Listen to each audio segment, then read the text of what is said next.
Čau, já jsem Majda a vítejte u mého dalšího videa. Dneska máme přesně 28.3. a to znamená jen jednu věc. Přesně za 3 měsíce... Za 3 měsíce začne pářecí období hlemýžďů? Cože? Ne. Přesně za 3 měsíce budeme chtít dobře vypadat do plavek.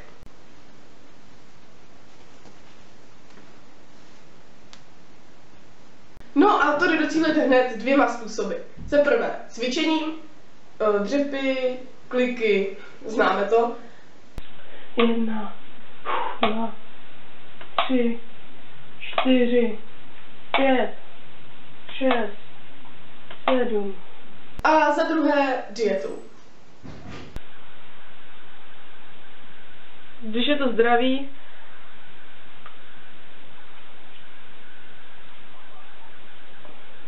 no, buďme k sobě upřímní, stejně to nakonec dopadne asi nějak takhle.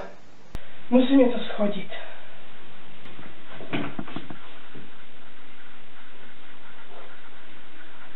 Miluji schazování věcí.